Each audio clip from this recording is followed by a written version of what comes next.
I was originally going to make this video about multiple wild edible food sources, but through my research and education, I have decided that one natural resource in particular is worthy of its own video. The birch tree can offer everything from an antiseptic to a nutritional tea to shingles for your shelter. Here we have a couple clusters of birch trees. Got one right there and another one there. Birch trees are easily identifiable by their white or silver bark, which has a texture similar to paper. But what I'm going to be eating today is the tinder fungus. Stuff's actually pretty easy to find.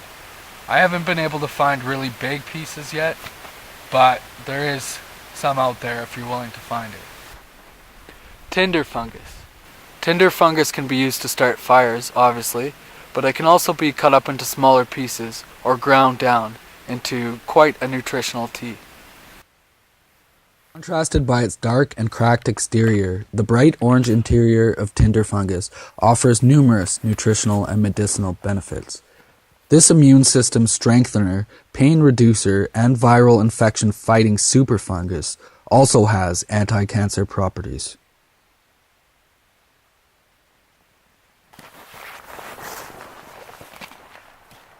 Twigs and bark from the birch tree can also be made into a tea. Vitamins B1, B2, calcium, iron, magnesium, and zinc are a few of the benefits provided.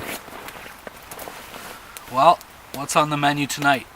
We got tinder fungus, and we got twig tips from the birch tree, which apparently taste, well, probably like survival food, probably exactly like you would expect them to, but we'll find out. The pleasant, unique odor of tinder fungus was apparent as I chipped away at it. Before I eat it, I'll demonstrate its importance in fire starting and transportation of fire.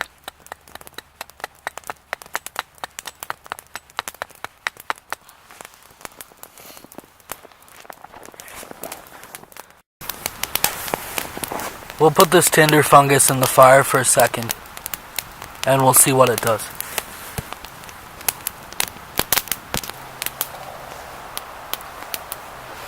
Well, here's our tinder fungus.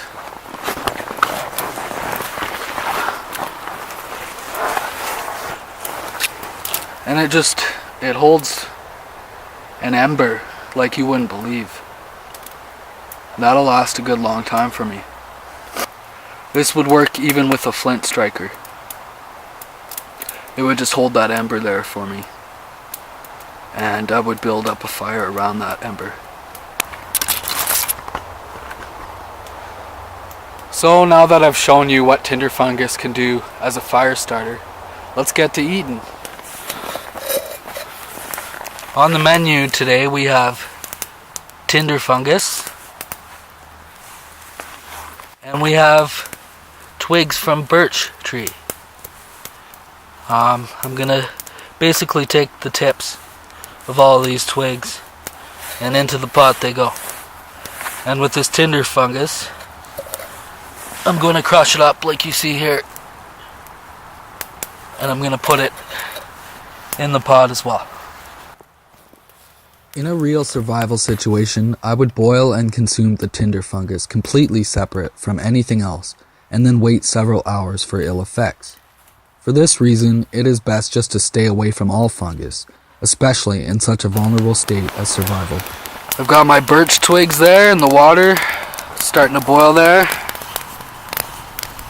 Don't know if you can see that.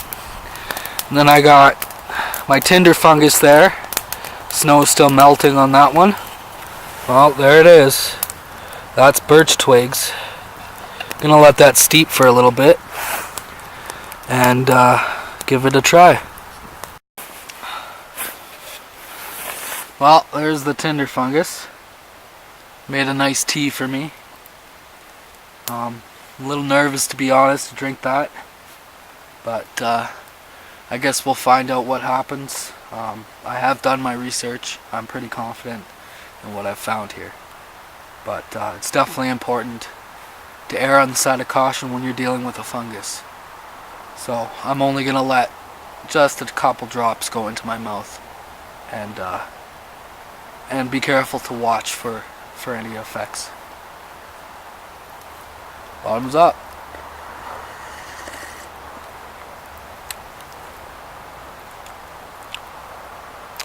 That tastes pretty good, actually. It's almost like hazelnut or something like that. Well, I guess we'll find out shortly if that's going to be a good food source for me. Well, it's been about 2 hours since I ingested what I thought was tinder fungus. As you can see, my lips and the area around my lips has swollen a significant amount. I'm about to make a trip to the hospital.